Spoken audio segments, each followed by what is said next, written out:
gentlemen, we are the Millie Goats. I am AK, your co-host.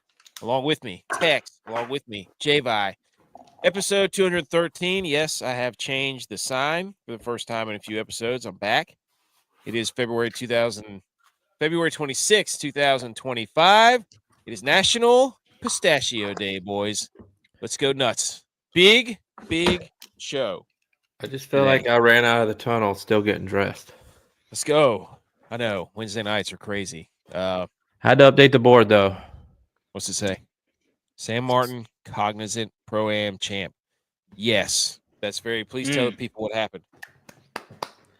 Our boy, Smoney, Sam Martin, shout out him, comes to us for some reason. God knows why. For some reason, comes to us for outfit advice. Out of all his friends, we are probably the worst dressed people that he knows. False. Gave him absolutely critical answers. So we dialed him in, and he went out there with Mr. Trubisky, Caleb Presley, and Joel Damon, and won the Pro-Am Classic at the Cognizant Classic today. Shout out, Smoney. Give credit where credit's due. He did all the work. Spun. We dressed him. I sent him the link, so he might pop on. I have no idea. As AK said, look good, feel good, play good. He was texting us there. He birdied 10, part 11, birdied 16, birdied 18, all by himself. Who needs Joel Damon? I think he was trying to qualify for the tournament.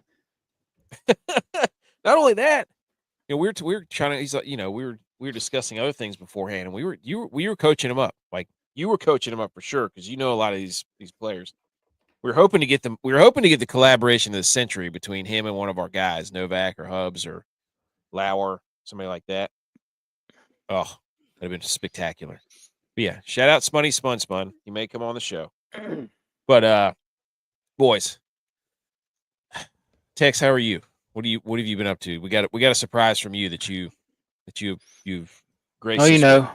Just working on speed and agility with my kids.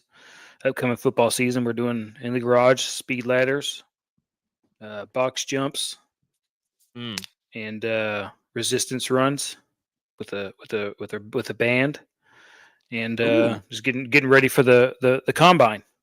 It's coming up this week. So getting my kids ready for upcoming flag football season, and getting myself ready for the combine. I still got it. In the words of 2 Chainz, bands will make her dance. That's right. You know it sucks. Also, in the words of 2 Chainz, I bees in the trap. That's right. Also, in the words of 2 Chainz, I'm riding around. I'm getting it. It's mine. I spend it. I'm different. Well, Heavy Steps is in here, and he's here for the golf picks. I'm going to tell him, come back in like an hour. Steps. B. McCormick's here. If you're listening to the audio podcast, thank you, by the way. Shout out. Can we go ahead and do a shout out? Can I do a shout out real quick before I start going on? Yeah, we've done one. Shout outs.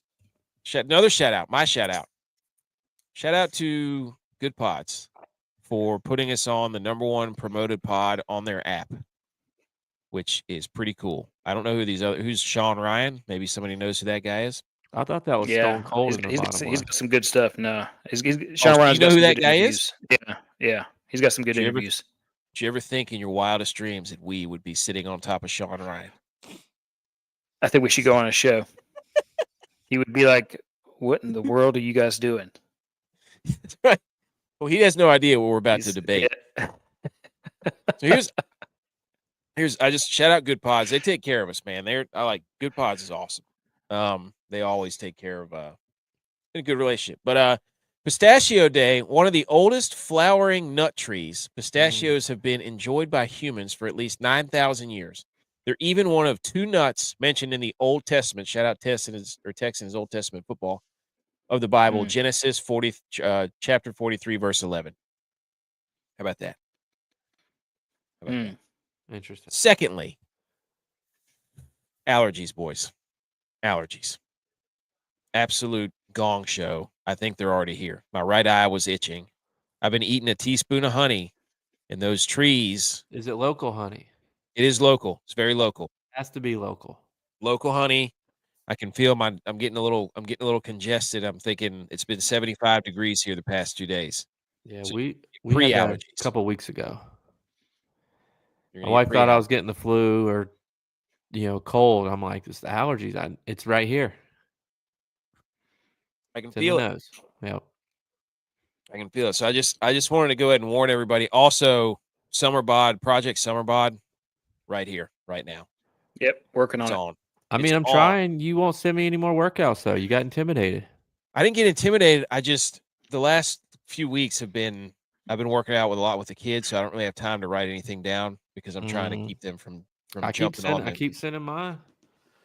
I'll send them. I will get them. Oh, Step says Sean Ryan interview with the sheriff of Baghdad was great. So there you go. Yeah, he's got some good stuff, man. That's crazy. Then I don't even know who that guy was, but apparently there we are, right there. And then Robert Peter Paul, who's that? He sounds pretty. If you have two last names, you're either a defensive back or you're fancy. So, what?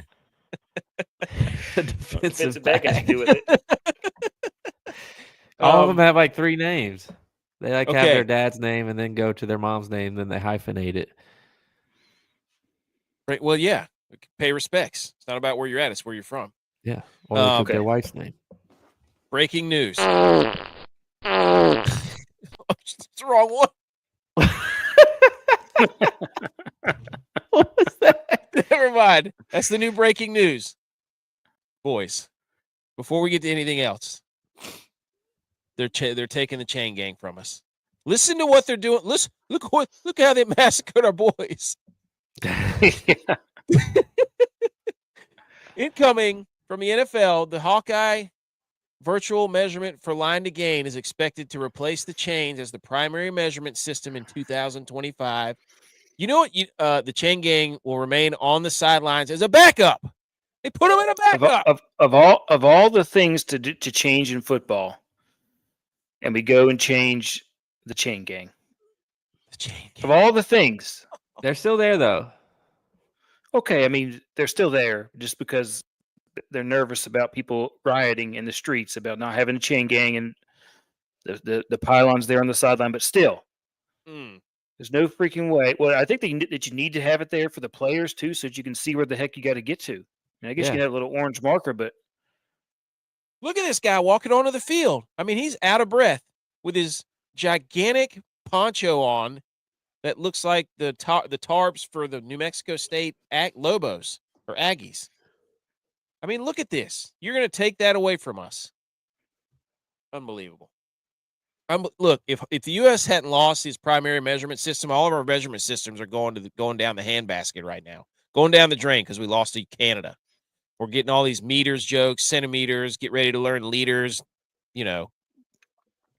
So. Yeah, just of all the things to take out of the game. And that's stupid. It's called the Hawkeye because they don't even get first downs. Iowa's offense. So, I mean, we got robots in baseball. We got robots in the NFL and the chain gangs. I don't know. It's just ridiculous. Oh, he said, Heavy Step says Sean Ryan has 4.1 million subs on YouTube, and here I am, had no idea who the guy was. Whoops. I guess it's good to be put in there with the same show. Oh, man. Anyways, chain gang. Anything on the chain gang, J-Vi? Here's my thought on it. It has nothing to do with the actual chain gang because, they're still there. They're not being used. They're not really used anyway. And I can tell you they're not being used firsthand because I watched them not come out and measure the ball on 4th and 1 when the Bills play the Chiefs. But to carry on with that, this is the second time in 5 years that a rule has changed because the Bills lost to the Chiefs. And I'm getting sick and tired of it happening. Oh, they're doing the South Park. We're sorry. We're sorry. BP South Park episode. They can't beat that team. So let's change the rule after they lose to them. That's okay. So chain gang, that's breaking news. That was a nice breaking news wet fart sound. So enjoy that, people. On the show, so we got now? We're I just gonna know jump we need hard- somebody's got to do a voiceover of the videos like the football ones. Salute your sports and headlines. We got a few of those. The water cooler debate is here. We got the DFS golf deep dive for the Cognizant Classic. Shout out TGL for DMing us, and I think I just sent him our show for some. I send DMs out whenever we go live, so TGL now has our live show.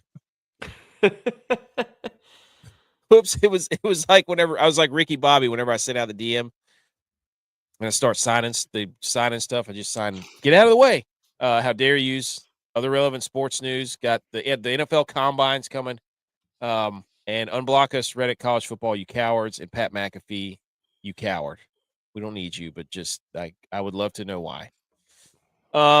Before we get to that, boys, something came across my desk again that we all wanted to discuss, and turned out that it was of course, like everybody else, everything else we do, we throw out an idea and then we all turn it into a complete joke. So this should be hilarious. Girl Scout cookies are back. Now, this turned into, oh, this will be fun, to holy cow, turns out Girl Scout cookies are actually horrible for you. And then it turned into, yeah. And then it turned, and I didn't know they changed their lineup every so often. I didn't either. So, but yeah, apparently they come out with a new cookie lineup.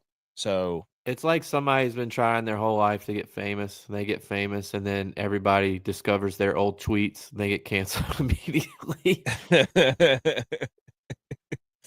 Girl Scout cookies are back. They're great. Oh wait, they have a bad history, dude. Oh, so here's the lineup. You've got the Adventurefuls, the caramel chocolate chip, the caramel delights, the Samoas, the Do-si-dos, the s'mores, the lemonades, the lemon ups.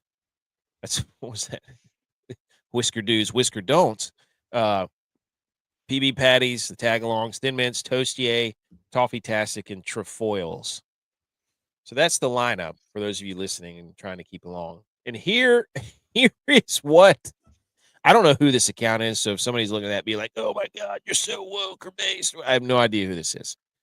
So, but it was Joe Rogan that was talking about this text. You were the one, you give the people what you were talking about. You sent that picture.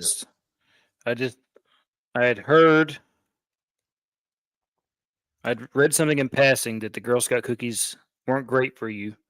So then I started, just did a couple Google searches, and the first thing that pops up is the Girl Scouts trying to explain how their cookies are safe. Then the next link below is the link that says, yes, it's like a whole bunch of press releases saying they're totally safe. So I'm like, okay, this might be a real thing. And so I went and read the site, the study that said that they had tested all the Girl Scout cookies and all of them turned out to have alarmingly high levels of metals and other chemicals and lots of glyphosate, which is Roundup. And it was basically saying that you shouldn't eat Girl Scout cookies, not because they're full of sugar, but also because they're full of all these other harmful, crazy chemicals. So, I guess the truth will come out. I think the truth is starting to come out. But I'm sure that the Girl Scout cookies will eventually change as a result of this. You're going to see some more organic Girl Scout cookies or something like that next year. Certified Girl Scout cookie. I'm telling you, that's the way it's going to go. This is wild because I didn't really know until I saw it. It's crazy. It's a $1 billion thing a year for the Girl Scouts. Nonprofit though. So they're gonna try and defend that egg, that golden egg. It's $1 billion, so of course they're gonna come out swinging. So they're gonna, but I guarantee you next year you'll see certified organic Girl Scout cookies. They're gonna be terrible too. Yep. 88% contain arsenic, lead, mercury. Thin Mints had the highest glyphosate levels at 111 parts per billion. This is 334 Which makes sense because they're made of mint, and that has to be treated like crazy. This is 334 times what experts say is harmful. peanut butter patties had the highest heavy metal contamination, with lead reaching 42.5 points or parts per billion, and aluminum at 27,500 parts per billion. 76% of the cookies tested exceeded cadmium safety limits, and 96 contained lead. Oh my gosh. And the thing that makes this crazy, the people who made this it's not, it didn't come lightly to them, because they were all, some of the ladies who did these studies were all Girl Scouts growing up. So like it broke their hearts to have to report this. Gosh. Might as well go back to chewing on your pencil like you did in elementary school. Yeah, give me back. Let me go make rubber cement balls and smell the rubber cement. What is this? You know what you remember those? Yeah, I remember those. Yeah. Painting them on the desk and making little bouncy balls. Yep. Steps, if he was a Girl Scout, he posts up outside the local dispensary. That is genius right there. That's true. Caramel Delights used to be my favorite, but they changed them with some Keebler nasty cookie in it. So yeah, these things are very weird now. But Steph says to put the they filled them with Roundup. Oh, look who's here, dude. Look who's here. I can't even tell you last time I had a Girl Scout cookie. My wife bought some last year, and they sat in our cabinet or pantry for months until I finally threw them away. My Good job. Oh, what are you reporting from the Iron Paradise, The Rock? Yeah. Got a new little office set up here, trying to make it work. Let's go. You get a new mic or no? It's on the way. Yeah. Are we doing live 225 bench press on air? Got to do it right now. How's the shoulders holding up? I could do probably 2 of them right now, but no, there's way too much crap in this garage right now to do that. Dust that thing off. Edges here, ladies and gentlemen. Okay, we're gonna go through our rankings. Tex, Edge, we just went over how Girl Scout cookies are trying to kill everybody. Dude, I heard they're terrible. Yeah, it looks like it. It's all over YouTube and social media and everything that they got more chemicals. Cat's out of the bag. Dude, I feel like I'm eating Chernobyl in my mouth right now. I eat one of these. My wife loves the Thin Mints. I can't wait to show her this. Oh my gosh. I hate Thin Mints. I hate that mint ice cream. I can't do any of that. Where's the meme of the girl from Dodgeball who's taking beaver tranquilizers? I feel like that's what we need to do with a GIF or a meme.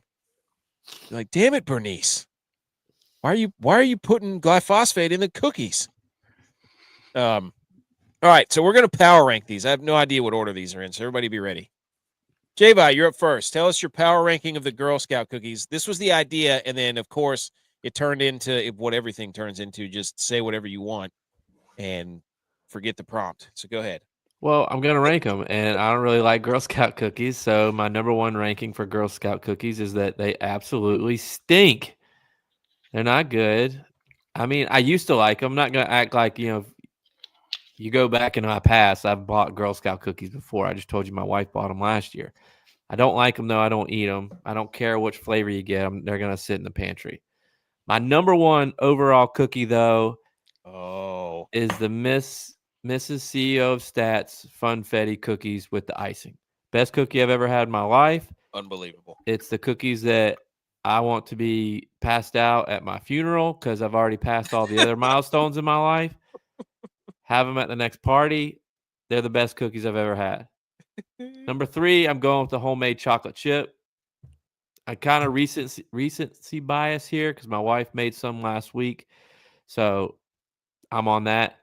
But growing up, probably my number one choice growing up, I put it as number 4 now, Oreos dunked in milk. Maybe soaked a little bit just so it's like a little softer, but not too soft. You don't want to be able to eat it without your teeth in like you're a grandpa. You still want a little bit of crunch with the teeth, but you want it a little soft. So soak it just a tiny bit. I agree. My kids Oreos are also terrible for you. I don't care. Okay. Oh, so you sit there and Girl Scout cookies stink, but you'll just douse yourself an Oreo. You probably don't even like guzzle down some Oreos. You need dirt cake. Should we change our profile picture to Girl Scout cookies or Oreo. It's like they do when something bad happens. Oh, like it's Put the flag, like it's a flag. in solidarity. Bima says lemonades are legitimate. I will absolutely agree with that. Next, Tex. You ready? Go I ahead. just want to make a statement. I have a strict rule to not eat Roundup. So Girl Scout cookies are I don't eat them.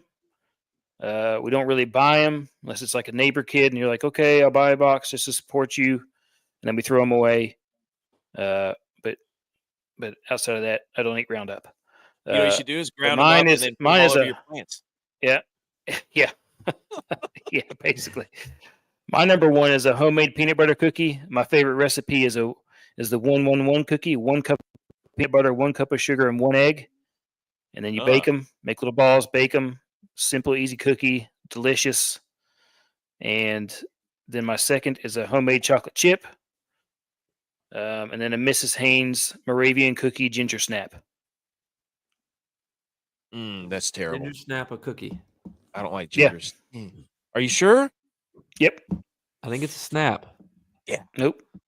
Mrs. Haynes Moravian cookies. Their famous cookie is the ginger snap. I don't like ginger snaps. Those are very good. Dunk them in a little coffee. Very nice. Yeah. Let me ask you this before we get to the next one. You said you they're made with molasses. They're made with molasses. Yeah, emphasis on ass. Nope. Molasses is delicious, man. You mentioned buying them if a neighbor kid is selling them. Mm-hmm. Do you follow? This is a rule that I follow. I don't know if other people do this, so I'm just asking. Maybe I'm a jerk for doing this. We got a lot of kids that are in Boy Scouts and they sell stuff for the school in our neighborhood. We have 26 kids on our circle that we live, so a lot of kids.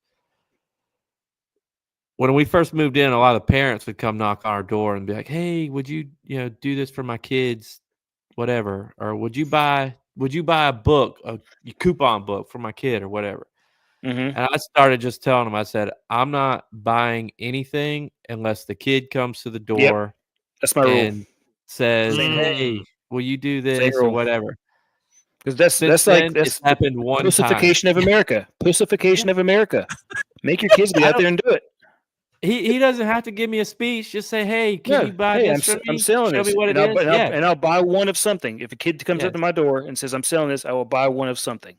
But if it's something that I genuinely like, I'll probably buy 2.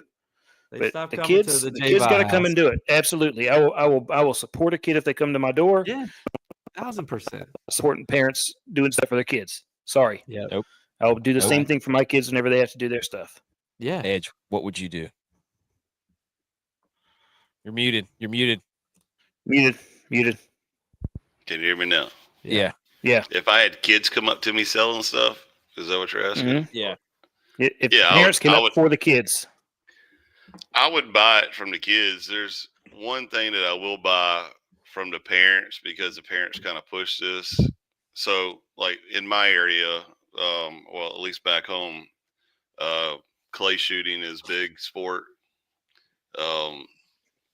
But the kids are not allowed to promote it for like raffle tickets and all that stuff because now it's a varsity sport. So the parents like push out like, hey, we're going to do a clay shoot to support Calhoun County's, clay team or trap team or whatever it's called, So like I'll buy that from them, from the parents, just because like, the way they got these gay rules now, it's illegal for the kids to push out. But honestly, like there's not many people that knock on my door, so I'm kind of happy with that right now. So, I mean, if J.U.Y.S comes to my door and is selling something from Avery, I'm probably going to punch him in the throat and tell him to get out of here. Dude, J.U.Y.S is going to come to your door and make Avery try to get you to buy Girl Scout cookies. I will say though, Tex, you said you won't eat Roundup. Dude, nope. I grew up on a farm, right? So peanuts. I distinctly remember having like my hands. I eat organic peanuts. Organic peanut butter. Roundup, like just mixing chemicals, just pouring it in. Hands caked in it. Get on the tractor. He's going to get lymphoma for sure. Yeah, and I'm like, damn, I'm starving, and I just reach and get my sandwiches and start hammering it. I mean, hydraulic oil on the table, dude. Yeah. So when I start growing a third eye here soon and getting cancer poking out of my neck, I guess I know where. Oh, But all right. Oreos is definitely number one, by the way. Like Dude. they demolish any Girl Scout cookies. I usually don't eat Girl Scout cookies just because I'm not a big fan of them anyway. But Oreos, hands down, is my weakness. I'm a fat kid at heart for sure. I mean, yeah, it's like I'll do the thin ones, I'll do the double stuffed ones, I'll do the regular. I don't care. Dude, Double those stuff. Loft House ones? Dude, you know what's crazy is my plastic tray?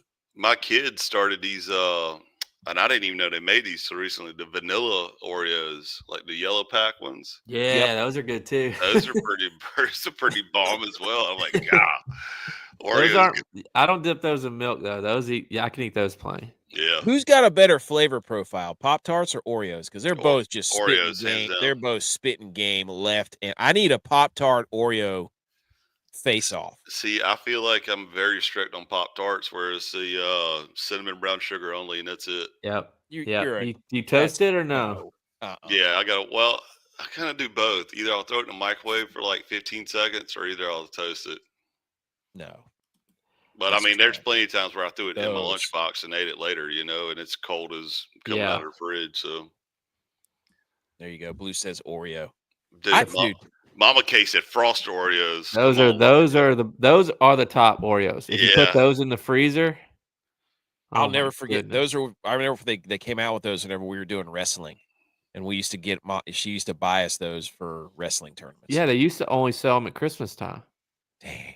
I'm a little upset though. I've never had Mama K's buddy. What'd you say? Funfetti cookie? Yes. When we all get together again, we'll ask if she can make some. Yeah, I'm gonna have to call her about that. The Masters, dude. There you go. Celebrate vasectomies around the world. Power rank. Here's mine. Tag along. I actually ranked the cookies, and I feel like an idiot. Adventurefuls, Thin Mints. Shout out my wife. The Do-si-dos. Medals. Do-si-dos peanut butter sandwich. The lemonades. There you go, BMO. Shout out you. And then tag-alongs are the best. So I went straight 5. These three sounds like you just listed everybody else's. You listed everybody else's favorites. No, these are I made this list hours ago. So these are the goats. All those other ones take a hike. Okay. Brian Cross says, "What's crazy is off-brand Oreos taste like ass." That is true too. That is true. Yeah, I agree with that. You got to be bougie when sticking to the Oreo brand when you're.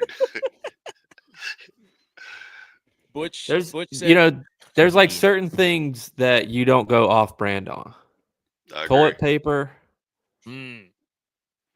paper plates. Don't get those. Well, you can go off-brand with those. No, you can't. I don't care about that. Whatever. But Oreos is one of those. Oreos is on that list. So should we drop a top 5 list of things you don't go off-brand on? Oh yeah, I like that. Let's do it. Next episode. I'll make another graphic. Don't test me. J-Vi texted me, goes, I need a graphic for this. And I said, I got you. Just tell me what you want. Boom. 5 minutes later, graphic. Yeah, I was expecting to get it at like 9:30. He texted me 5 minutes later. So is this good? This is what you're going to see it later. Josh is here. Let's go, dude. We're power ranking Girl Scout cookies. So, order muffins. Man, get this text. Get your guy. Let's go, Josh. Josh. All right. What me episode and you, boy. is this? We're going to the tippy. 213. The tippy top. All right, I think that was. I don't know if anybody. Okay, yeah. All right, let's. All right, that was. Josh Jackson's going to be doing a camp with Armani. Oh yeah, he is. There in Charlotte somewhere. Shout out those guys. Sign your kids up. Let's go. Everybody watching, listening. We're gonna hit the salute your sport drop because we got some headlines to talk about. First, going on the big board. What? For Josh, episode 213. I'll put it on the big board for next football season. Yep. Cowboys to the Super Bowl. We got to get Josh on. So he can defend himself. We got Zach Martin. Zach Martin has more Pro Bowlers. Oh, you're not putting that? You're gonna put the slide up? Did I put it in here? I don't know if I put it in there. But all right, we'll salute. Salute.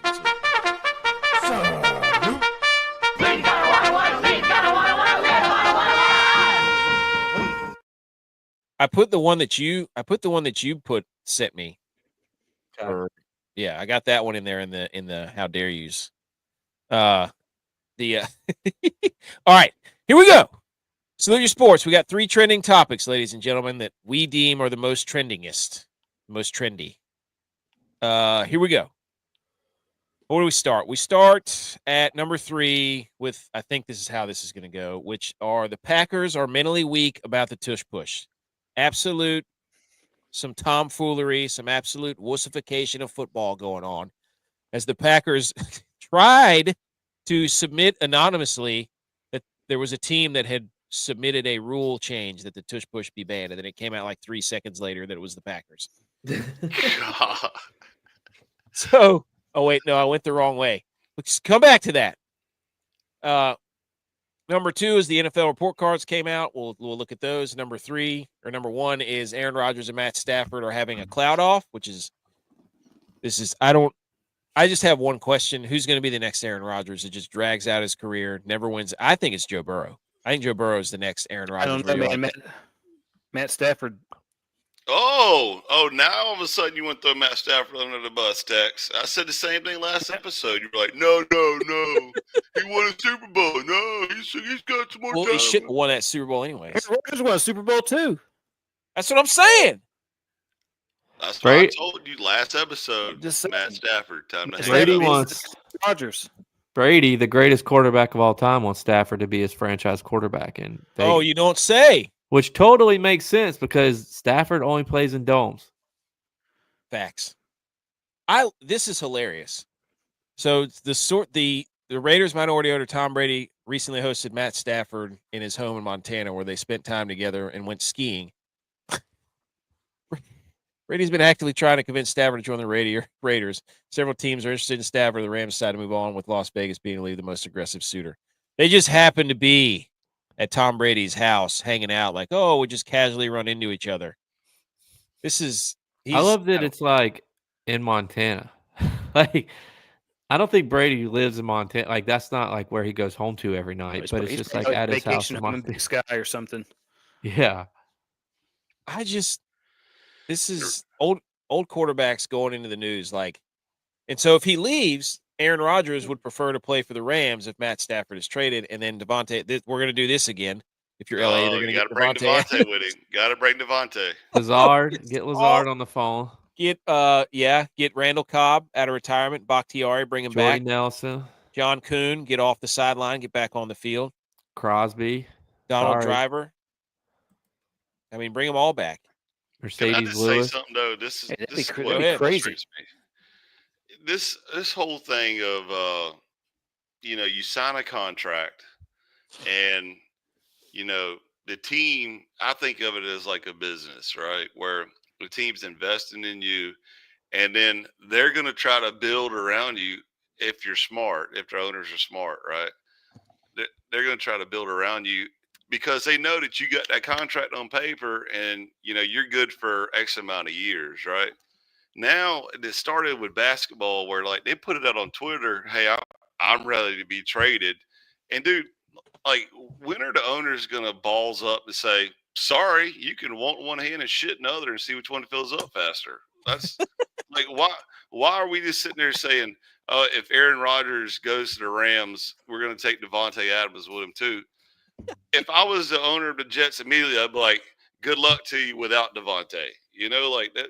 Whose team is this is what I want to know. You have to have some kind of like hook in these people and these players that respect the damn contract because otherwise it's just a sheet of paper.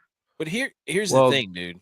Like most of these owners are like, they're not, I don't know if they're alphas or not, right?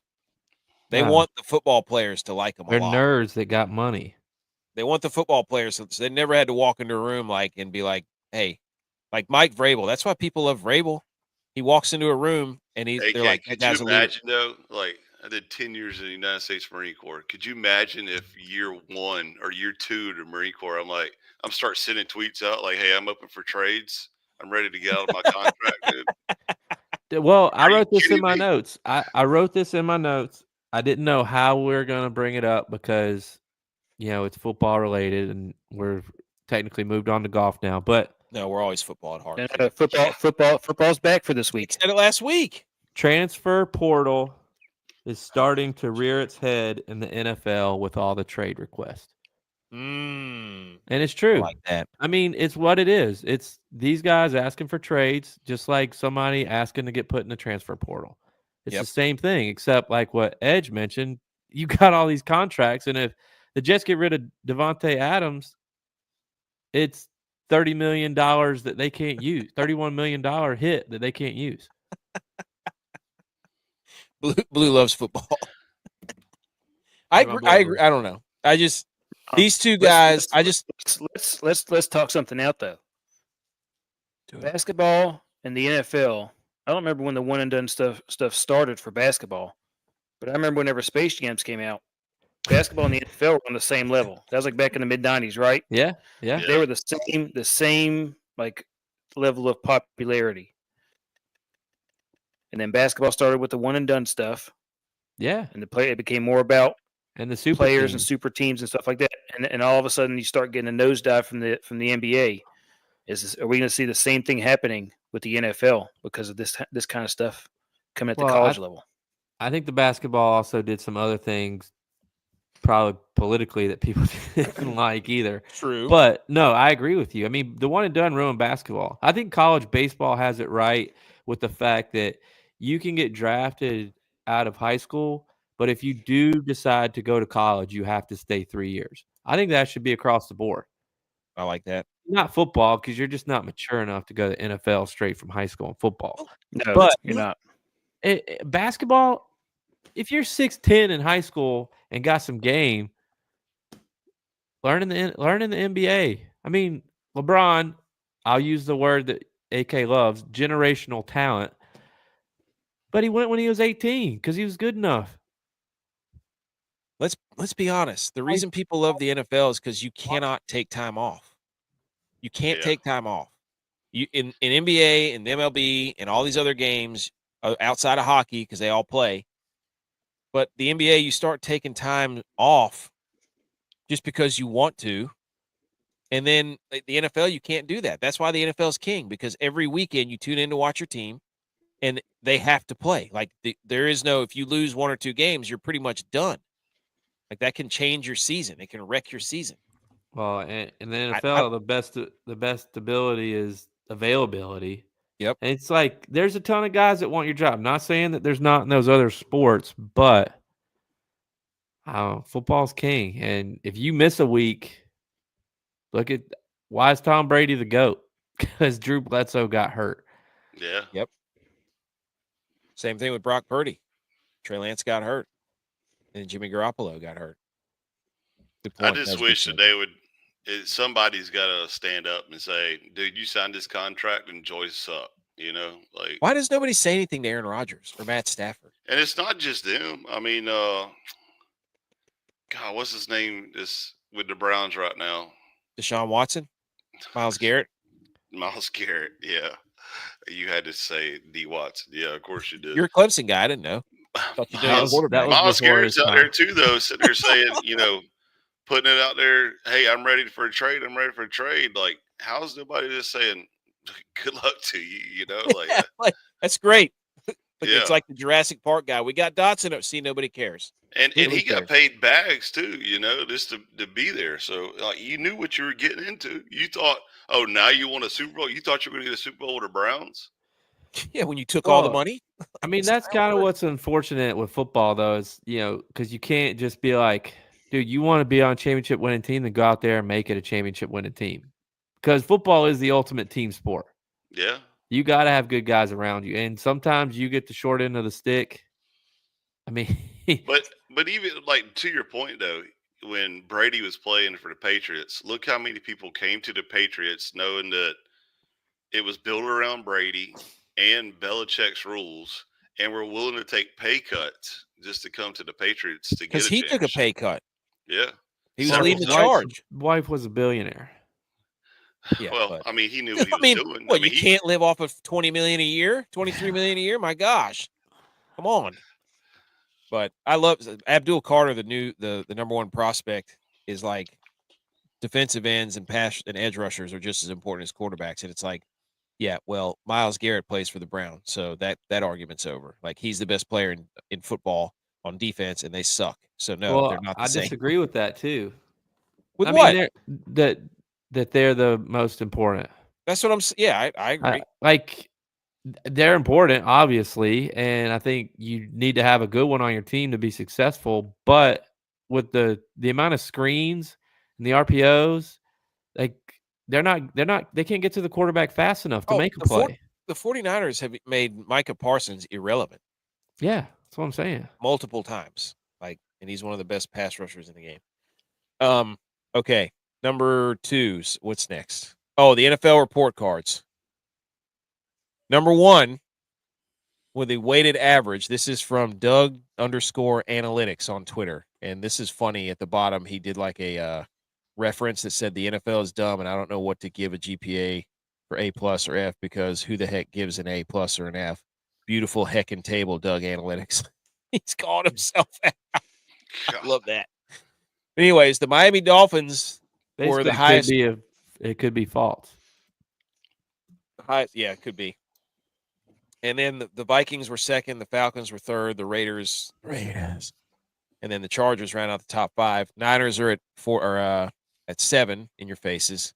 Cowboys at 11. That's bad. And then the Bills way down here. I would love to see this ranked against last year's, because I'm pretty sure the Cowboys are down there near the bottom somewhere. Oh yeah. So I wonder what changed. They're all in. They went all in. Don't you remember? We're going on this year. This is the year. This is it. This year's the year. Yeah. Damn it! You're not last year. What were we thinking? We're not that far off. That's right. You're right there behind the Eagles, according to your quarterback. Do I need to say it? Do I need to say it again? When Dak Prescott is playing, we've only lost once to the Eagles since 2019. Here we go. Here's a spike to the TNT. The shout out to the CEO of Stats, who noted that everybody on the Steelers organization is terrible, except for their head coach. Never had a losing season. Come on now. Wow, Steelers locker room. He's dragging him across the 500-yard line, or the 500 marker with his bare hands. Note the Cowboys as well. Note the Cowboys as well. Oh, head coach is a 4. Coach. What's the Bills? The Bills. Oh, 3. No, the Bills have a 3. The Bills have the lowest head coach out of all of our teams. The Bills had 0 on travel. Wow. Because y'all don't even play at your own stadium. You know why? Because McDermott is also on the list of people who say that the tush push is bad. Oh. Not a football guy. Interesting. Moving right along, Tex. Good segue. Head coach Sean McDermott says the Eagles' tush push should be banned.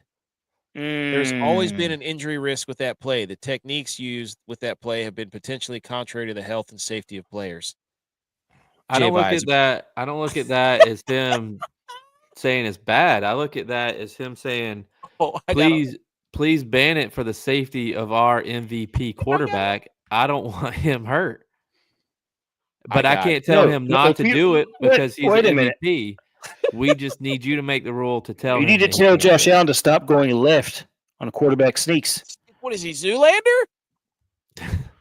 Can he not go right? No. He's got no right. He's got no right, coach. He can't step first with his left foot and go right? No. I found some interesting stats. So this is getting into the tush push stuff that I mentioned so eloquently read way before I needed to. Sean McDermott's team, the Bills, used the tush push 55 times in the last 3 years, second most in the NFL, more than half the NFL combined. His team used it all the time, including the playoffs, when it failed, causing Buffalo to be eliminated. Wild. Wow, dude. Whoa. That's why he doesn't like it. That's what he's saying. Why he doesn't like it. He doesn't want to ban it so that he can't hurt. That's like putting your Girl Scout cookies in like a safe so that you can't eat them. You can just like smell them. He's saying, please, NFL, stop making us run this play. That's right. He's saying, I don't want my quarterback to get hurt. He said we can't stop. Who's called plays for the Bills? Joe Brady. Actually, in those situations, I think Josh Allen calls his own play It's- So he's trying to stop his quarterback yeah. from Hey, running. I listen to Sneaky Joe. Oh, I'm sorry. It's the snowplow, courtesy of Deion Dawkins, because the bulldozer was such a terrible name that they should have used. Sneaky Joe's on the morning show I listen to. So he says the Eagles and Bills have ran a combined 163 tush pushes over the last 3 years. 108 for Philly, 55 for Buffalo. More than the other 30 teams combined. Bills and Eagles get a first down or TD on 87%. The rest of the NFL is 71%. Still, McDermott sounds like he thinks it's bad for the game. Wow. A lot of McDermott references here. He's saving his quarterback. He's putting years onto his quarterback's career, taking hits off of him. And this just tells you that the Eagles were basically 47 out of 48 when they ran it. So, in converting a first down or a touchdown, basically 47 out of 48. Crazy. Huh? What? Oh, I see it down at the bottom. Yeah, down here. So, of the He 9 should- times he they just didn't failed, want to say 39. they ran it again. So they failed, then they'd run it again on the next play. So they'd run it on third down, and then they'd run it again. So they were insanely effective with it. But anyways, those are the headlines. The report cards. Anything else on those? No. The I think Chiefs they're is funny. silly. I think the Chiefs think are. they're They're Yeah, honestly done. I like how you mean to tell me what's wrong with the Raiders then? If the Raiders are this good, if they have a great owner, great head coach, a great strength coaches, great weight room, training staff, training room, all this stuff is good. Why are they so bad?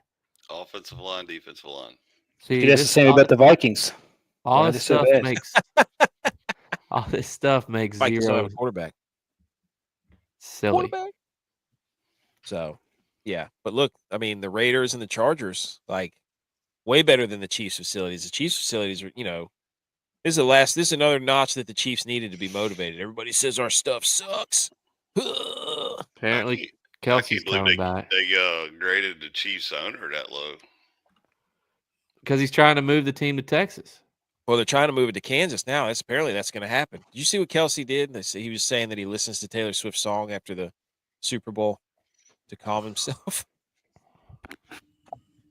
He's coming back, dude. Wait a minute. Who's moving to Texas? To Kansas? Yeah, the Chiefs. Kilgore did say the Dolphins had nice stuff, didn't he? He said the Dolphins. Yeah, they updated their stadium. Their stadium's nice. I've been to it a few times. He said the Dolphins was pretty good, so we can't confirm that. Okay.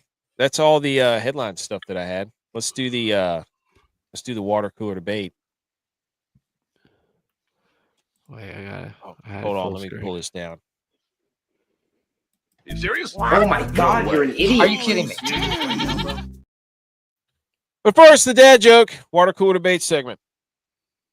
Which athlete is warmest in winter? Wait, what's what? Which athlete is warmest in the winter? Which athlete?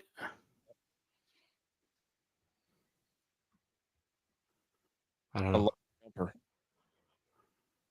A what? A long jumper, like a jumpsuit. No, boo. That one doesn't make any sense. That makes no sense. Get over it. Breaking news fart sound. If anything, you should Delivery bring was Levi bad. jokes back. Yeah. Oh, I don't know Okay. why. Like my brain works all throughout the show, but as soon as you say the dad joke, like my brain freezes. that's right. Like got you. I just can't think of anything. The Pats will improve drastically. Building a $50 million facility should go way up. Also, shout out Bill Belichick, just bringing all of his buddies on and paying him $1 million to just come coach football in Yeah. college. Is he the Aaron Rodgers of coaching? Dang. That's a good question. I don't know. Greg Popovich, even though he's having a rough go, Greg Popovich was hanging on for a while. Who else? Well, I'm just Sean saying Payton's- goes to a different place and brings all his friends. That's a good point. I forgot to do the poll for the Go Type of Splash. So Of course you did. So we're going to do this week's question, which is, what is the GOAT type of garden? Who would like to go first? Water cooler debate. GOAT type of garden. I'm ready. Garden. I know what you're going to say. So I'll let you say it. Me? Yeah. It's the beer garden. Hmm. The beer garden at a baseball game, like a minor league baseball game. From a guy who doesn't drink beer. That's I know, but I enjoyed when I did. I enjoyed the beer garden. I'll tell you that right now. Hey, Tex can thank me for his first kid for our beer garden that we did. The hockey game. Oh yeah, Beer night.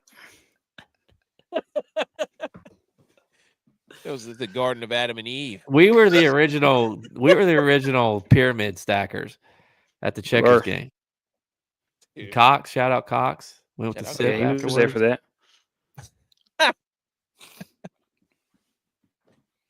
Who wants to go next? So beer gardens on the board. Let me write these down so I don't forget.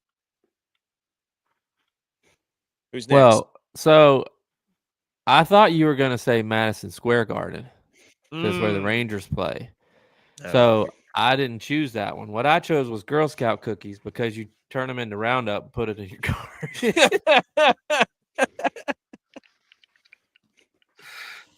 I like that one. Keeping the deer away. Yeah, That's that's right. right. It's You know what spraying also weeds works at for the this? same You know what time. also? You know what also works for this? This is kind of gross. Can't believe I'm about to say this on air. Deer don't like pee, so when my daughter, before she started peeing in the toilet, she had these the little toilet.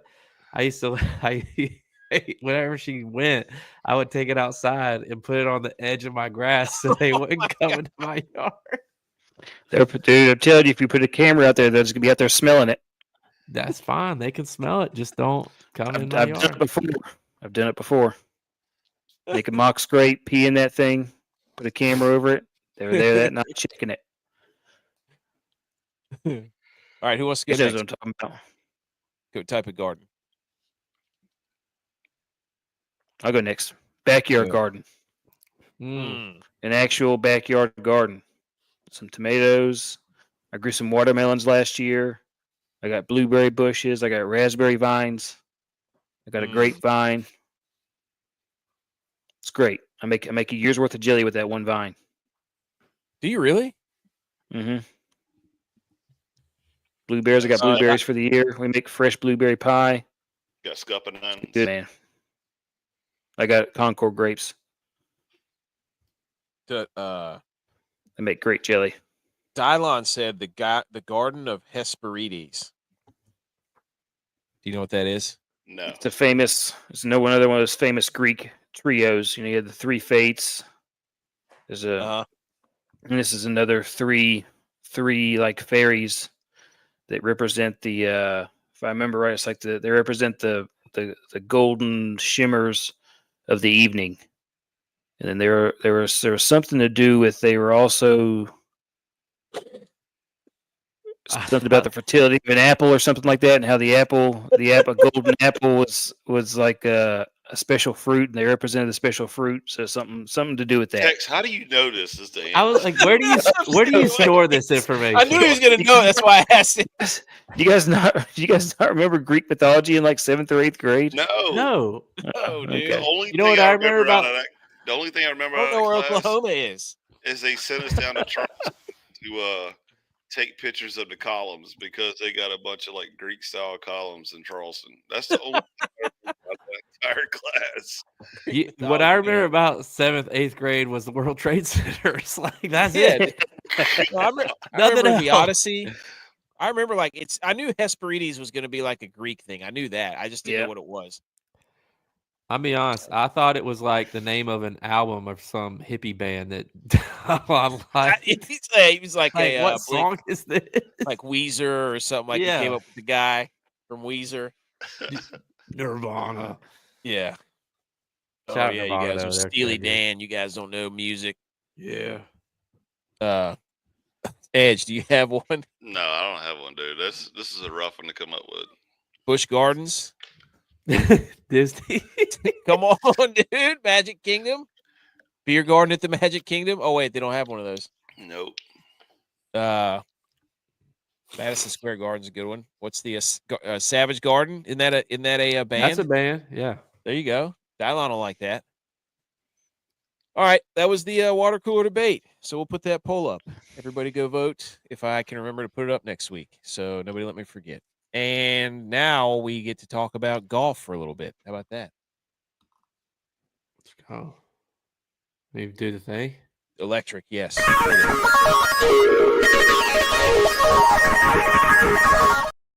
I forgot to warn people if they're allergic to electric guitars, just absolutely melting your face off. Go take a Benadryl. Get your EpiPen. I forgot Raheem Morris also. All the coaches are yelling at the tush push. It should have been illegal 3 years ago. You can absolutely get behind somebody and push them. It is weird because the defense can't get behind and push. So that's weird. But it would be rugby. We'd be watching rugby. Yeah, I mean at that point. But what's the way to Edge played rugby? How do you stop that? How do you stop the tush push? You can't. That's why you literally start a wheel action. You can't stop it. I mean, literally, I've seen 330-pound guys literally like on their elbows, and literally just duck their head to try to get the lowest point as possible. But is that Luke? Luke Holmes? No, he was at the end. What was your position in the scrum? 8 man. I was in the back catching, looking for the ball to get kicked out and start running. Or either because you weren't physical enough. Because you're the fastest. I had wheels, dude. What are you talking about? You have wheels? Yeah, I got wheels. You have wheels. Yeah. Last time I saw Edge, he was. Well, I saw the video. Come on, man. Let that die. Let it die. No. Oh, on the beach. The hammy.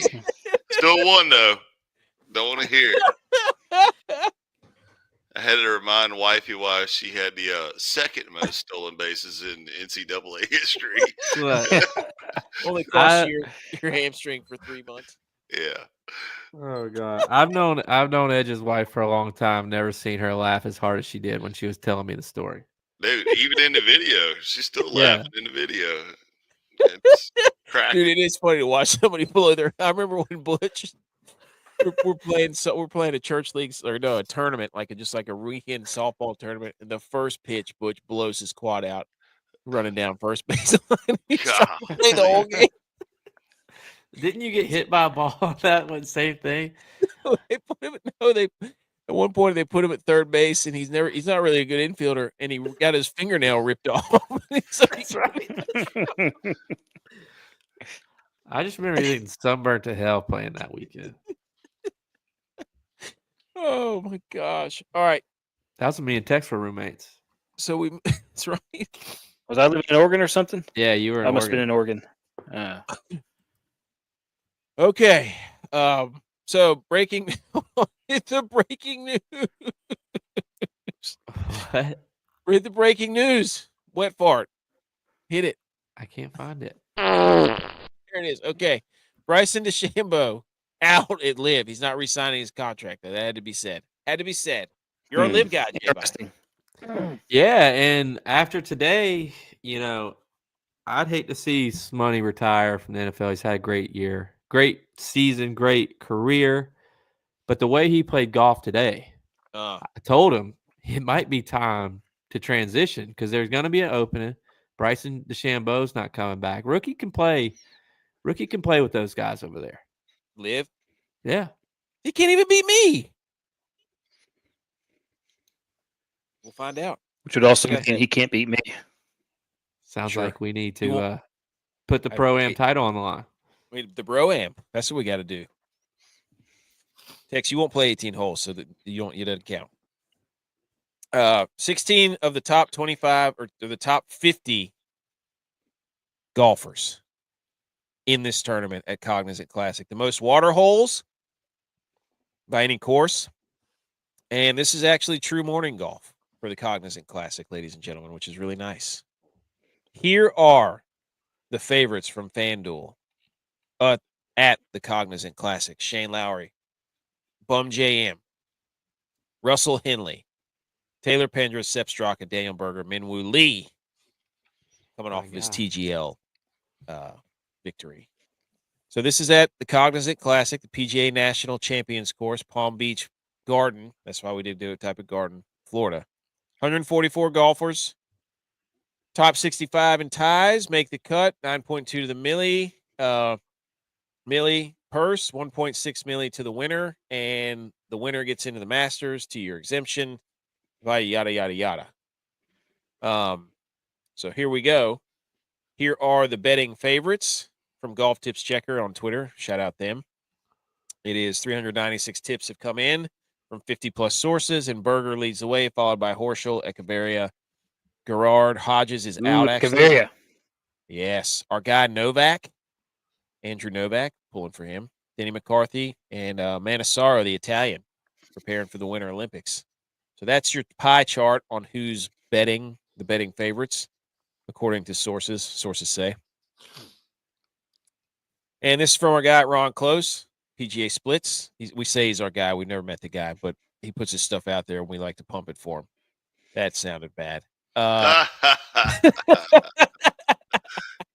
him. This is Jack Nicklaus design course, mostly flat, forced layups off the tee, numerous dog legs, firm greens, lots of water. Fairways narrowed back to 28 yards wide, down from 32 last year. It's the 13th shortest course, 7th shortest par 4 and 5 holes, plus 1.4 or 1.14 strokes scoring average to the relative to the rest of the courses. And last year it played less than a stroke, so 18th easiest. So we'll see.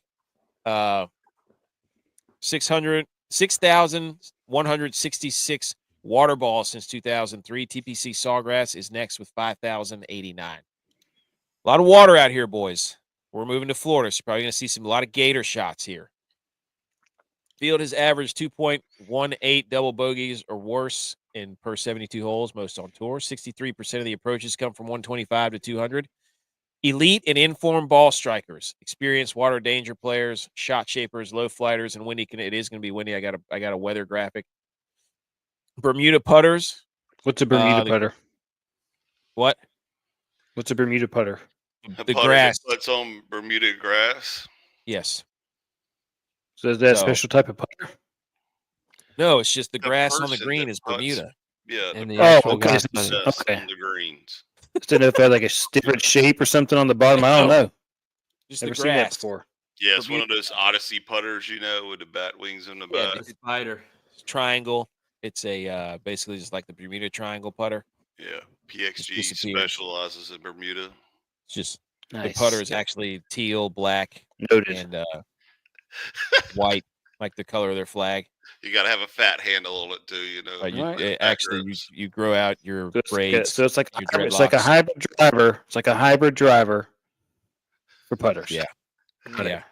It actually doubles as like a tobacco pipe. It's your hazard wedge. Yeah. Yeah. Okay. So 10th largest greens. Rough. The overseed is rye grass, 2.5 inches. The bear trap. This is what everybody's going to say all week. Bear trap, bear trap, bear trap. Hey, you bear. Holes 15 through 17 play to combine almost a stroke more. So the bear trap's the big thing for this one. Good old Jack Nicklaus. There you go. That's your course overview. Here's the weather, ladies and gentlemen. I did get this. I did get it this time. Chance of showers on Thursday. Friday is partly cloudy. Isolated showers on Saturday. Mostly breezy on Sunday. The Sunday is going to be fun, but the wind is going to be whipping, not in the morning, but in the afternoon on both Friday because it's close to the water. It's usually what happens. So there's your weather. Temperature looks pristine. And anything else to say, boys, before we get into it? That's pretty much all the cover up. The guys last week were 3 of 5. So on the season, the golfers up your sleeves, are 6 of 9 making the cut. All 3 of our dudes are in.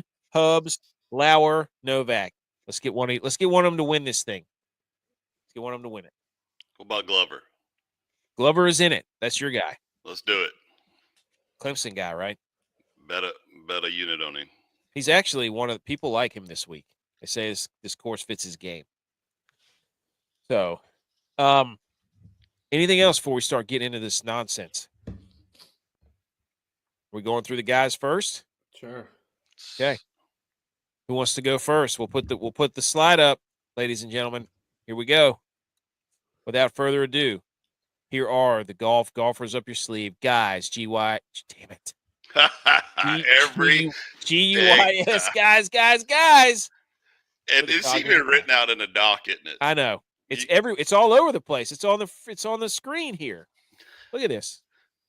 So the weather. There it is. There it is. Yeah. G.U.Y.S. Guys. I don't. You see who my guy is today. I didn't come up with anything. We didn't go on a deep dive. I know right now he's not playing journey? well. No journey. This is for our guy. I want to be there for our guy, Mark Hubbard. He needs us to have his back. He's missed 2 cuts in a row. There was a time and a place where this man didn't miss a cut for like a year straight. So I took it upon us to say, you know what? We need to get back on. We need to put ourselves on his back, Mark Hubbard. Club Hubs is officially open for the year. We need you. We believe in you to get this thing going. And this is the course for him because he's a good iron player. So he's got good approach shots, especially for this range where we just mentioned 125 to 200. That's his bread and butter for the approaches. Rough is not too penal, so you don't get hammered from the rough here. Club Hubs, we believe, top 20, make the cut, actually win the damn thing. Let's do it. Club Hubs. Well, Hubbard doesn't make excuses either. Nope. No, we're not in a group chat with him that he tells us certain things. But I'll say this for Hubbard. Guy knows ball. He's a football guy. Yep. He's a Broncos fan. His team unexpectedly made it to the playoffs. Played through January. So makes sense for him to struggle a little bit because his focus was somewhere else during the offseason. He's just getting back into golf. Exactly. Good point. He's just not he's like me and Tex right now. He's just getting into it. Good point. Very good point. So I didn't go on a journey. I needed to be straight to the point. I saw his name down there. I'm like, he didn't play last week. We got it. We got to put him on the board. We got to put him on the board. I'm sorry. We had to. It was out of our hands. Who wants to go next? I can go next.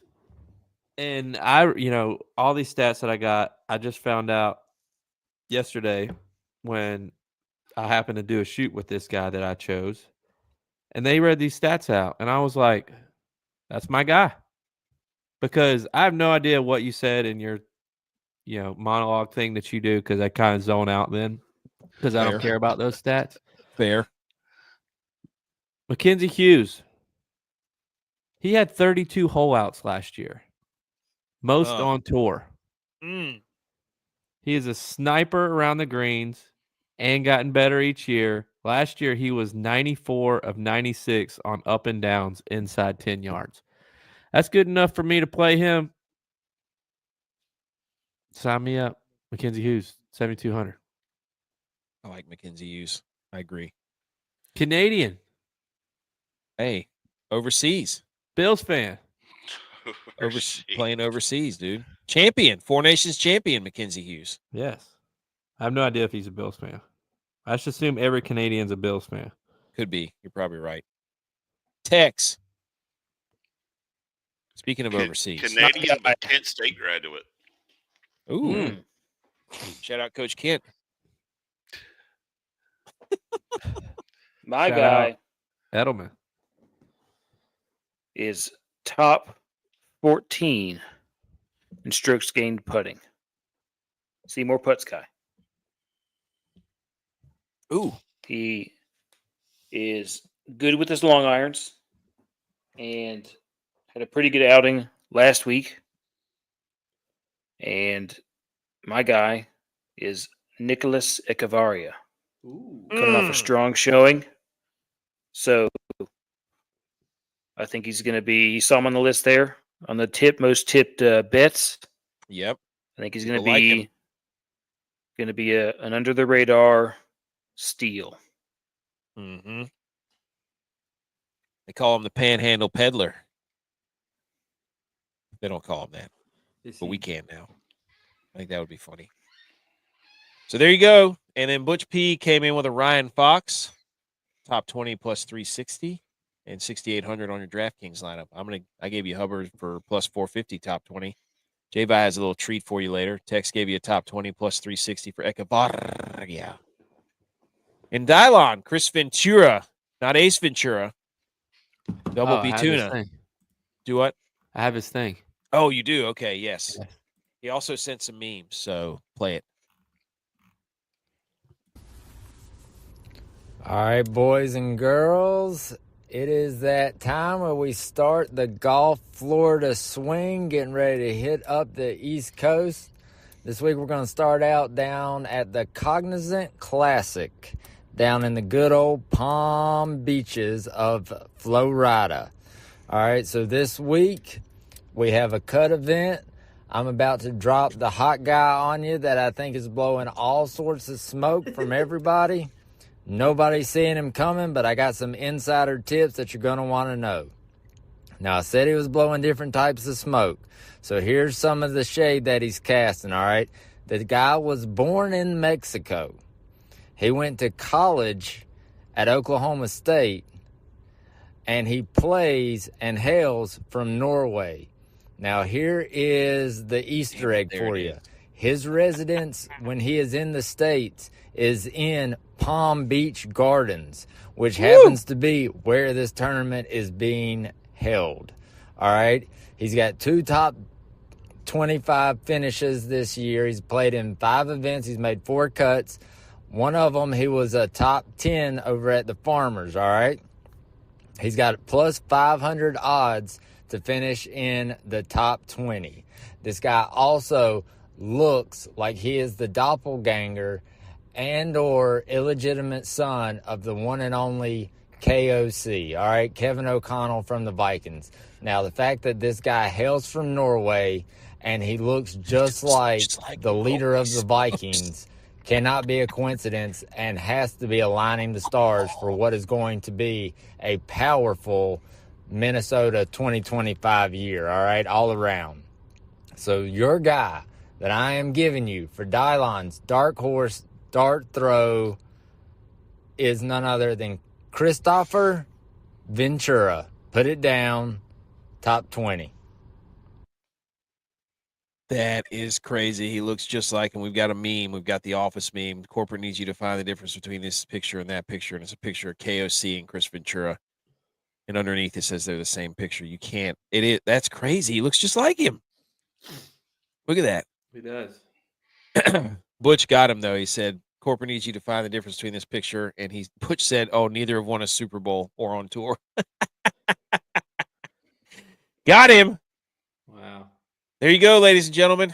Those are the guys. Butch gave you Ryan Fox, and he made himself a nice little meme there with the Zealander for 6,800, side by side with Derek Zoolander. J-Bye. Yep. Here's your meme. Now you've instilled a new segment. I did. I haven't come up with an official name yet, but right now it's J-Vi's Make the Damn Cut parlay. And you've got the Zuckerberg looking at Bezos' wife. What is more, should I say tempting? Is tempting the right word? For a guy who likes golf, who likes betting, who loves parlays, to be a guy who is into females. Yeah, there you go. You're rolling. Keep going, dude. Let the meme speak for itself. Zuckerberg making eye contact. You should have put the parlay down there where her blouse is. Yes. Not Anyway, on her face. Moving forward, let's get to the Make the Damn Cut parlay. Also, these are for your DraftKings lineups. Just don't get that twisted. These are the DraftKings dandy guys. Yes. So that's why the prices are there, and that's who the guys build a lineup with them. Yes, there it is. There you go. Here's the new graphic. Look at this, guys. It's nice. That was a 5-minute quick Make the Damn Cut parlay. Again, we'll take suggestions for names if you want, or I can be creative. But I'm starting with my guy because my guy's up top. It's the guy I'm playing. If I'm picking him, I'm betting him to make the cut Mackenzie Hughes has the highest odds or the lowest odds. I'm not sure how that works. Anyways, minus 148. I'm also going with my guy from last year, the guy I love. I love the Englishman. I love that he wears a little old hat. I don't know what it's called. One of these things. Tex probably knows. One of these deals. My guy, Harry Hall. Minus 186. Ben Griffin's been playing well, boys. Aviator Ben. You know that? Don't know if you know that. I do Can't know that. phase him either. He's a straight on guy. Ben Griffin. Min Woo Lee. His iron game. He is 100.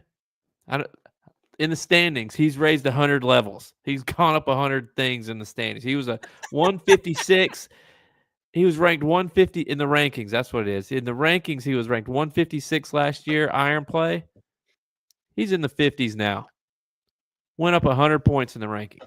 Minwoo Lee, make the cut, minus 260. And a guy that is third right now in FedEx point standings, playing well, that means if he's that high, I think he had the lowest odds. Cue the Creed. The highest odds, whatever it's called. I don't know. Blue, help me out here. Step Straka, minus 280. If you parlay all those for the make the damn cut parlay, which I think all of them will make the cut, you get looking at a plus 577. Throw an E unit on that, Tex. Right there. Might Pay have your to. taxes with that. You can only get those on FanDuel though. DraftKings, as much as we do all DraftKings is terrible at making miss the cut. They only have like 15 guys. Yeah, there's not that. Blue says I think he loves Dylon's accent. There you go. That's the make the damn cut parlay. I like that. I might put that in. I'm gonna put that in. There you go. You got the goat there and everything. Your face. I did build this. I did build this on DraftKings. The only person I couldn't add on DraftKings was Mackenzie Hughes. Didn't go down that far. Okay. But I did get it on DraftKings. It was like plus 289 maybe. So Mackenzie Hughes is the one that really threw it up there because he's minus 140. Yeah. Good work. If you guys need a graphic, Tex or Edge, you want to make a segment, you say, hey. And this was sponsored by Red 2 Homes. I meant to say that. Hey. We need to get a logo on there. Yeah, we do. Let's put it right there on the bottom. Are you sure Minwoo Lee is actually playing? He was there yesterday. I worked with him yesterday. Wait, they got all the way to the end? Jerk. Okay. Oh, I see him now. Yeah, he's teeing off at 1240. I got you. Here's the sexy six-pack tiered golf winners, ladies and gentlemen. 6 dudes who I think throughout the teardrops on my guitar, all that stuff. The tierable 2s, the tierable 6s. Russell Henley plus 2,500. Harmon. This is a plotter's course, right? Harmon's not the longest guy. Takes forever to hit the golf ball, but when he's on, he's on. These little short plotting tracks, he's really good at. Doug Geem, dude can't putt worth a lick. I mean a lick.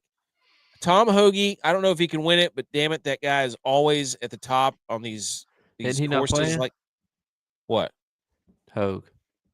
He's playing. Oh, I thought you said he wasn't playing earlier. No, he is. Ben Coles, I'm running it back. Ben Coles is playing too good not to maybe be considered. And then I'm going the Italian dude, way down there at the bottom, plus 30,000. Francesco Molinari played really well last week. Give it to me. Give me Francesco. Francesco by the Bay. So say it with your Francesco. Playing 3D Francesco. Hey, go back to the weather report real quick. Okay. There it is. Got the weather. 30% chance of showers. Windy. Okay. Yeah, that doesn't tell me nothing. Saturday showers. All right. Because I was just wondering, like, what time of day it would start to get windy. Because some of these guys, dude, they're teeing off at 6:45 a.m. I mean, like, you got the sun breaking the horizon and they're teeing off. If it's gonna be windy, I wouldn't put any of those guys. It's gonna be dewy though. Dewy. All the lakes, all the water. Yeah, you need to get those tough boots. People would stick around more if you show the chat. Says, what do you mean? Like show it on the screen? I don't know how to do that. There's a lot of that chat. We probably should show. No, I just don't know if I could show I don't know how to show the chat. Like I know Will does it from Game On. He'll put the chat up there. I just don't know how to do it. I guess I have to do it from the Rumble page. I'm not really sure. Blue cracks me up. Okay. So that's the sexy 6-pack winners. Anybody else got anything else on those? Nope. I think it's how dare you time, fellas. All right. How dare you? How dare you? How dare me? How dare you? How dare you? How dare you, sir? You're gross. How dare you?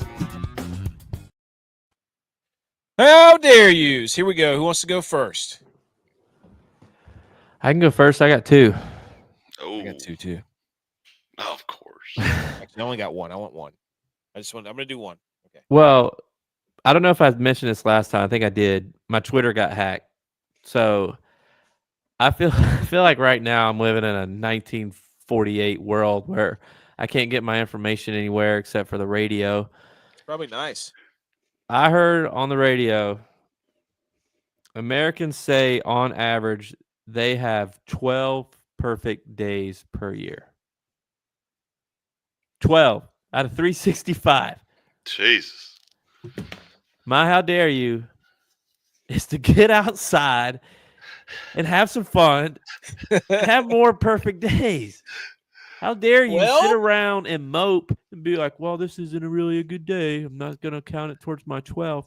Have more good days. How dare you? Facts. Lazy, unmotivated, boring people. Facts. Who wants to go next? Tex, you got one? Where's Tex? Texas. I'm going to say, how dare you to the Cincinnati Bengals? So weren't they like, pull up the report card again. Wait, what?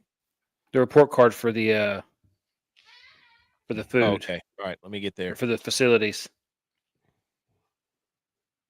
There you go. Report card's up. Cincinnati Bengals. What about it? Food and cafeteria, 0.3. Bengals. Whoa, that's bad. Yeah. How dare you to the Bengals for feeding their players and their staff such low food, to be ranked that low with NFL players, NFL staff, and have a 0.3. They got 0 for families. One of the crazy. So I'm going one of the dare players you to the Bengals in the cafeteria. I think one of the Bengals players, maybe last year or this year, it was a rookie or new person in the building. After their first day, they went to the cafeteria to get dinner, and it was Skyline Chili. And they were like, I'd have thought more from an NFL franchise. Holy cow. That ain't good. No. Okay. Yep. Wait a minute. Can't be an You know NFL what drives me franchise crazy? feeding that kind of stuff. What's that? Tex has these giant shields on, and I'm constantly like trying to look at him to see what he's looking at, and you can't see jack. No. He's looking at something. He's always looking at something. I mean, I'm like, what I is was he getting ready. But they got that like just enough curve to where you can't see nothing but this mirror, Uh-uh. you know. Anyways, I got a how dare you if you want me to go. Do it. Or you want to Go ahead. My how dare you, and you'll see it in my name tag down there. It goes to Clemson. So Oh, no. No. it What was road a, was in? Tailgate. yeah, it was a deadline here recently to if you were going to renew your season tickets or not. So I made sure that we hit that deadline. And then the deadline was like on a Saturday, you know. So then I get a phone call on Tuesday saying, "Hey, we were wondering how come you didn't want to renew your season tickets." And I said, "Excuse me, like that." here's the confirmation number, whatever, right? Oh, okay, I see that now. Sorry, it's system must haven't updated, whatever BS. 2 days go by, so now we're in the middle of the week, towards the end of this week. I get another email that says parking for Clemson will be changing yet again, where they're going to lose roughly around 800 parking spaces because of all this new construction going on at the school, right? So guess whose name and who does not have enough priority points is probably going to be losing his parking space. No. The mayor of the tailgate, dude. You have to campaign again. So they're building this new gymnastics thing, and they got a new lacrosse thing, all this stuff going on. And my parking lot, which was right next to the RV lot, will now be the overflow area for basically a group of people that have lost their 800 parking spaces. And I'm probably going to get moved across the freaking lake. Dude, you're going to be parking at my parents' house. Yep. Dude, you haven't been a fan long enough to get priority. I got priority points, but what they want to do is they want you to up your membership, and pay more money. And I'm like, dude, Edge is going to be parking in Anderson. Yeah, it's literally. I'm serious. Take the lift to the football game. It's So yeah, I've called Clemson twice already this week, and I actually know a good many of the people that actually work up there, and I said, like, is there something that we can do to, like, oh yeah, this if you would like to up your IPTE level, and I'm like, okay, what else can we do? Yeah. Like, I don't know, it's getting bad, dude. But I feel like yes, this is geared towards Clemson, but I also feel that like App and is dealing with this as well, because when they built those new dorms, they killed the parking lot next to the stadium and the duck pond and all that. At some point though, like, they're gonna have to realize like what brings in the money to the games. Like, even this is how bad it is for Clemson this year. Is even the RV lot, these people pay minimum $12,000 just to get a parking spot. That's not including their season tickets, right? Yeah. 12 grand just to get a parking spot. And they're condensing the RV lot this year because they displaced so many other members that they're shutting down the RV lot and moving my parking lot in half, and then having all these other people that have been displaced coming up. So what I should have done if I was smart and played my cards right was the last 2 years just give like the minimum amount, knowing that new construction was going on, and then I would have been in my parking lot for half the price or whatever it is. I got by Clemson, and I'm not happy about it right now. They got you, dude. Yeah, and that's where they want you. And it's only February. They're testing your fandom. How much of a fan are you? I'll break it to my kids. Can't go to Edge's tailgate this year. No, we're still going. They're gonna be upset. We'll just have to park at your parents. Hey, we'll tailgate with you, and then he'll drive us up there. There we go. He'll drop us off right next to the hill. What I'm really, kind of glad I didn't do, but I'm also kind of regretting it at the same time, as me and the wife were talking about buying a house up there in Clemson, just like noon games or night games or whatever. We can just crash there or either rent it out for game days.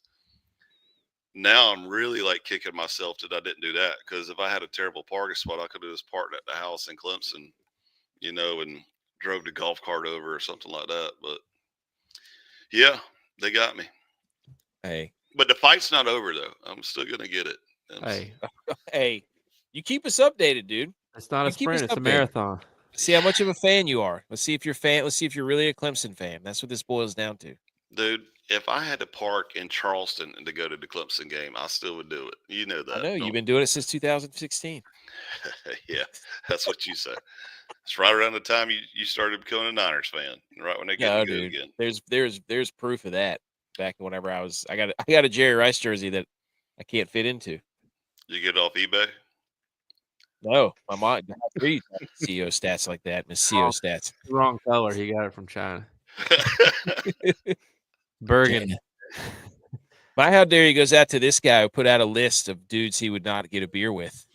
Whoa. Yeah. He put C-3PO on there. That's garbage. Dude, any realtor. Wow. Did he get burned or what? Good gracious. His name is Butt Jones. Jones, only the finest, dude. Only the finest things that got come across on Twitter. Dudes he wouldn't have a beer with. Roger Goodell, number one. Neil deGrasse Tyson. I don't know who that is. Mr. Beast. Any realtor. Amy Schumer. That's a chick. Deshaun Watson. Yeah. Harry Sison. I don't know who that is. Sasoyson. Ross from Friends. Absolutely. Like, what a list, dude. You know, I wouldn't have a beer with Dak Prescott. Well, you'd be having tea. Yeah. That's right. You're right. Pure leaf tea. That's dip spit. That was dip spit. We've already been over this. Oh, my gosh, dude. Anyways, anybody you wouldn't have a beer with, guys? I would have a beer with Mr. Beast is that YouTube guy, right? Yeah. Mm-hmm. Yeah. I would have a beer with him. I mean, because, dude, he's got billions of dollars. Any realtor, that's pretty strong, dude. Like, I don't know. This list. I came across this list. Made me laugh. All right, boys. Who is Neil deGrasse? I have no idea. He's a physicist. And he goes on Joe Rogan and all his podcasts. I don't know. I knew he would know. I don't know who Harry Sission. I don't know who that is. Hold on, let's Google this guy, Harry Sission. Sission. Hey, that's just a sketch, dude. You know what we need to do? Neil deGrasse Tyson was also a wrestler in high school, and he wrestled in his time at Harvard as well for a couple of years. Oh yeah, we're not. I'm not. This guy's a social media influencer. I think he worked at the White House during the last regime, so we're not going to go into that. We need to go on tour and play nothing but trivia and just have text. It's like, dude, I think that would be great. Just clear town to town, town to town, just beating people in trivia. Yeah, that would be awesome. Like, hey, you pay for our bar tab tonight if we beat you in trivia. We just roll in with our trivia uniforms. All right, was this your other one, J-Bye? Sorry, I'd put this on there. That is not my other one. My other one, actually, and you guys know, nobody is safe. How dare you, anybody, anytime. My how dare you goes out to my daughter. She took my phone and wanted to send stuff to my wife. So she likes to send emojis. She sent 1,000 emojis to my wife. So now anytime I want to use an emoji, you know how it has your favorites? I have to scroll to find the one that I want to use because my favorite is like a unicorn and a piece of poop and whatever the hell else she put on there. How dare you to my daughter? My daughter's figured out how to make themselves emojis. Yeah. So they made themselves emojis on my phone. But I guess I have three then. Couldn't tell you. I guess I have three then because this one guy, Disco Baldy, he asked, what did he ask? Let me get it bigger. So Who's the meanest celeb you ever met? Who is the meanest celeb you ever met? And the notorious Dre said Emmett Smith. And he said Emmett Smith because when he was 5 years old, Emmett Smith turned down his autograph request because he had to get to the barbershop to get a haircut. And then he posted a picture of what Emmett Smith's haircut. Hey, no flat top, dude. Dude, looked like Edge when he joined the Marines. Culture. Never had the flat top. No, don't do that. Culture, dude. Dude, Emmett Smith is a scumbag. Wouldn't give this kid an autograph. Loser. Wow. America's team. America's team, my ass. Yep. Can't even. Okay. The draft. This is the that draft. Story just doesn't make any sense because it's like, here we go. I don't know, man. That story doesn't hold weight with me. He turned down his autograph request because he had to make it to the barber shop. Like, what does that even mean? Like, was he? That's probably what he told him. He's like, was he got a chin strap beard too? Was he calling him on the phone? No, he probably walked by him like, "Hey, can you sign my autograph?" And Emmett's like, And "No, the I guy- got to go get this flat top and fade at the same time." So And a chin strap. No, this story doesn't make any sense. There's got to be more to it. Like Why is he must have been. Why is like, Michael Irvin's had head his- floating in the background there? had his car or That's what something. I I don't wanna- know. He looks like Is he doing the he Michael looks Jackson Al- lean? He looks like Al Snow from the WWF Attitude Era with Mr. Head. Who wants head? Is that a floating head? That's crazy. All right, so 329 prospects going to the combine this weekend or this week. Thursday, they didn't put specialists on there, which was today. Losers. Thursday, you got DL linebackers. Friday, you got DBs and tight ends. Saturday, you got quarterbacks, wide receiver, running backs, and then Sunday is the offensive lineman. This is all the events that they'll be doing: the 40-yard dash, the 10-yard split, 20-yard sprint, 225 rep test, vertical and broad jumps, 20-yard shuttle, 60-yard shuttle, 3-cone drill. These are the tests that they'll be doing, and then you've got defensive and offensive drills. I'm not going to read through all those. Maybe I will though, because Tex looks like he wants me to read them all. No. I'm not reading. I'm not reading all those. So what we did is we took and we power ranked which drills meant the most to us. No, this is mine. Okay. I didn't put our names on this. we did it. I didn't. Yeah. Number 5 for me in the NFL Combine Power Rankings. Intangibles. It's not on the sheet because you can't measure it. I need intangibles at the combine. Number 4, I need to be a locker room guy. How do they get along with all the other guys at the combine? That's what I want to see at the combine. So 2 things you can't measure at the combine. I want to see how they measure up. Then I want to see the wide receivers multiple catch gauntlet drill when they're running through trying to catch footballs through traffic. Give me a guy who can catch the football. I don't want the guy who says, "Oh, if he catches no, you're a receiver. It's not if you catch the football, catch the football." 20-yard shuttle, because that was my favorite to do. I was unbeatable in that. J-Bike can attest. He never beat me in college. And number 1, I want to run the damn football. That's the OL, offensive line, short pull power. Get out, go knock somebody's head off. Those are my top 5 in order. Running the balls back. It's sexy. Derrick Henry, Saquon Barkley. It's back. James Cook. I can attest. Offensive linemen in college who are pulling are no joke. I was cleared out more than once. Yep. Face mask At right any in the ear level, hole any level of college you want to look at, they're going to get you. That's what I'm looking for at the combine this week. Who's next? I don't know who this is. What? I think that's mine. That's mine. Okay, go ahead. So I'm going to start from the top. Number 1, 40-yard dash. Everybody loves it. Everybody talks about it. This is what changes people's draft trajectory. It's the one. John Ross. That's the one. Dexter Jackson. Mm-hmm. The guy for the Chiefs. The back pedal, and then for and then for number 2, for DBs, the most essential thing to have in your toolbox, being able to backpedal the weave while keeping your hips parallel with the line of scrimmage, not breaking your hips, and then making a 90-degree break and catch. That's what Cooper DeJean did to pick off Patrick Mahomes. 90-degree break, pick it off, take it to the hizzy. Love it. Vertical leap, the best indicator of explosion and power. And then I was torn between the W, also an essential skill for linebackers and defensive backs, being able to change direction, keep your hips straight, not lose your footing. And then there is a 90-degree catch drill for the linebackers that comes out of a back pedal as well, also essential. And then number 5, the wide receiver gauntlet, because that's how you really tell who can catch the ball and who can't. Love the gauntlet. Bail, attack. Yep. I think this was Dylon's. Yes. He put the Cybex test, the Wonderlick test. Wonderlick.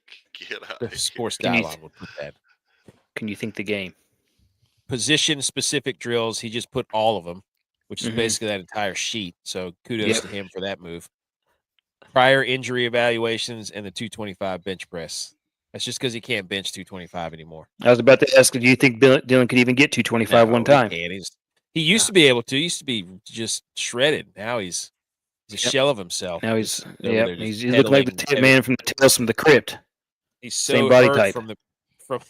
he's so hurt from the Studying Vikings Greek losing. mythology. He's playing golfers that look like Vikings players. The guy can't get over it. And studying Greek mythology. Yeah, and he's studying Greek mythology with what's his face. Whose is this? Is this yours? That's mine. Go ahead. I did number 1, the L drill, because whatever drill AK said that he could beat me in was an absolutely biggest lie I've ever heard told on this show. And the real drill that we did was the L drill, and I'm undefeated in it. The pro shuttle, dude, where you stand one cone. You can't beat me in that. You blew your knee out. Anyways, moving on. Like Tex, I'm a big wide receiver gauntlet drill. That's the best one. You're going to find out about what the wide receiver can do running the gauntlet drill. That's the one where people get hit in the face and have to wear nose tampons if they suck at it.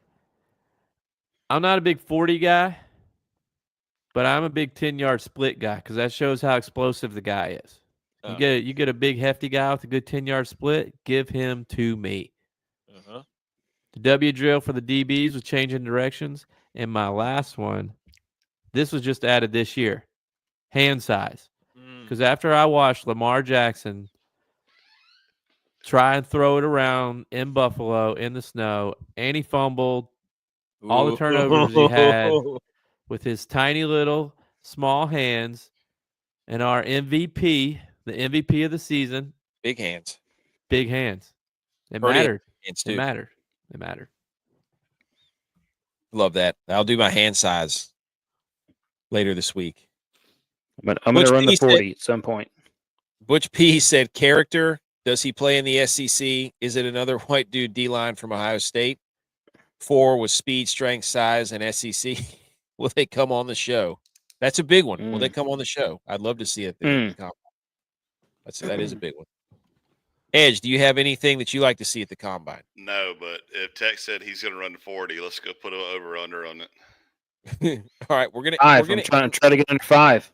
I was gonna say 5-2. 5-2 for sure. Ladies and gentlemen, that was episode 213, and I'm gonna put this up real quick for all of our socials. Go to the podcast. Back, baby. Football's back. Football is back. Golf is tomorrow. Make your lineups. It's gonna be early golf too, which I love. Yes. Combine this week. We're gonna be back doing some other streams maybe later this week. Who knows? Maybe a little round recap, but we got a little treat for you, ladies and gentlemen, in celebration of the combine. I'm going to clear everybody out. I'm going to play this, and this will how the show ends. So, go Bills. Go Niners. Go Tigers. Here it comes. 225 test. Let's go.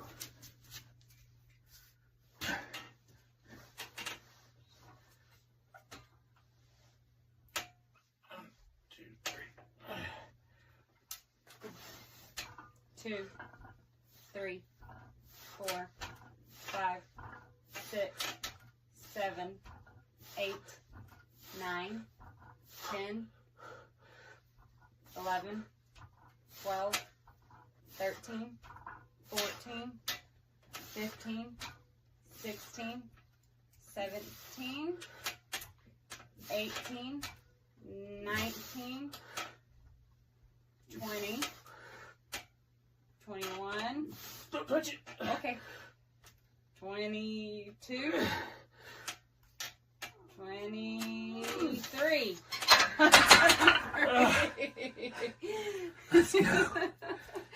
23.